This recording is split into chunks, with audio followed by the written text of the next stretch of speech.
Hey everyone, today I want to talk about how understanding the different monster roles can help you build encounters that are fun to create and actually play out the way that you expected.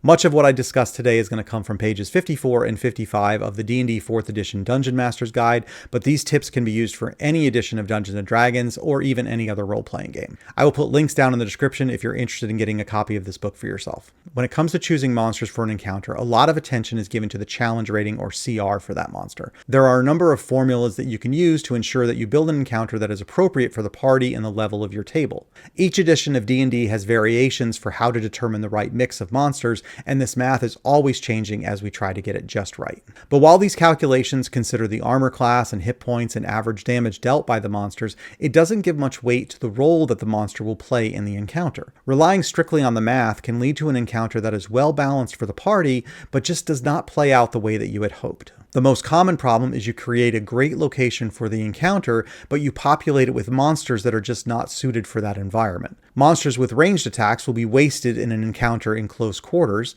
and monsters that like to sneak around will be ineffective in a location with no places to hide. Or you select a couple of monsters with a ton of fancy abilities only to find that they are so complicated to run it is too much to keep track of during the encounter. And perhaps the worst is when you line up a wall of ogres and the encounter drags on while the party spends round after round doling out basic attacks trying to deal with these bags of hit points. This is where 4th edition monster roles can really help. Each monster in D&D 4th edition had a tag indicating what role they typically played in an encounter. The 7 roles were Artillery, Brute, Controller, Lurker, Skirmisher, Soldier, and Minion. There were a few other subcategories, but I'm going to save those for a later video. Most 4th edition monsters had variations that served different roles so that you could use them in a variety of situations. For example, there was no singular goblin in 4th edition. There was a goblin blackblade to fulfill the lurker role, goblin warriors were the skirmishers, goblin sharpshooters were their artillery, and on and on.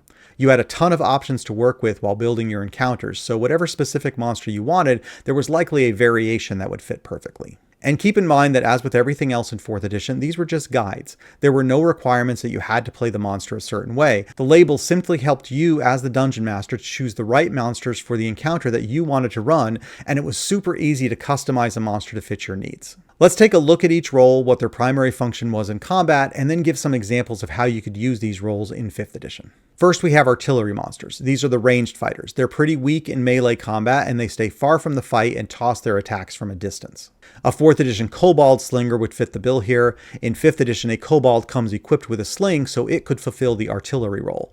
The key is to look for monsters with good ranged attacks. Brutes are the big bags of hit points. They don't have a ton of armor, but they would deal a lot of damage. And all those hit points mean that they're going to be in the fight for many, many rounds. This could be a 4th edition zombie, or in 5th edition, an ogre zombie, which has an armor class of only 8, but 85 hit points.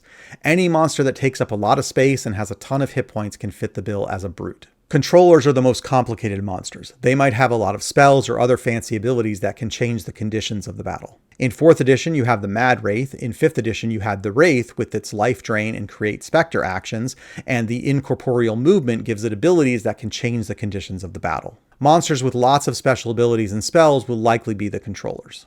Lurkers move around and strike from the shadows. They might have a high armor class, not because they have thick armor, but because their dexterity makes them hard to hit. An example from 4th edition and 5th edition is the Imp. It has shape changing as well as invisibility.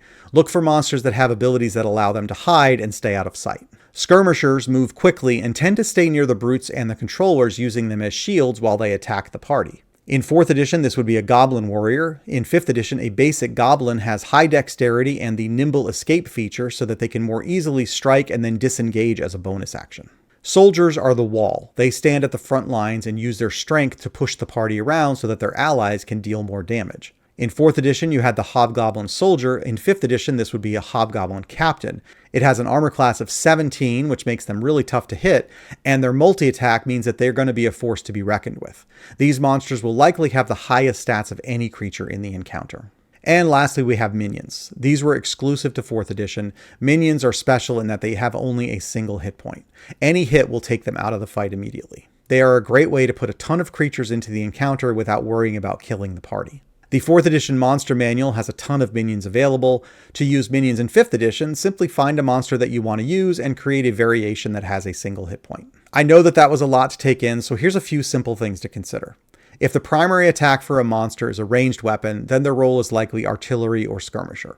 If they are a large creature with low armor class but a ton of hit points like an ogre, then you're likely looking at a brute. Many spellcasters like Mind Flayers and Death Knights are going to fall into the controller category. When building your encounter, make sure that you have a good mix of enemies to ensure that there's a lot of stuff for the party to deal with. An encounter with nothing but brutes with all their hit points will quickly turn into a slog for the players, but if you throw some artillery and lurkers into the mix, it will be much more interesting. Keep in mind that a controller is going to be a much more complex monster for you as the Dungeon Master to run, so you probably don't want to have more than one of them in your encounter. Mind Flayers are great, but with the spell casting, the recharge attacks, the damage resistances, and the special abilities, having more than one will be a real challenge for you to manage. And as I mentioned before, a brute is going to be tough to bring down. Be mindful that if you have too many of them, the encounter might drag on while the party deals with all those hit points. Choosing the right monsters for each of your encounters is one of the biggest decisions you will make as a Dungeon Master. Challenge ratings are a good start, but these D&D 4th edition monster rules are a great tool to help you build the encounter that plays out exactly the way you expected. Please like the video, subscribe to the channel, and let me know in the comments your tips for building better encounters. Until next time, take care.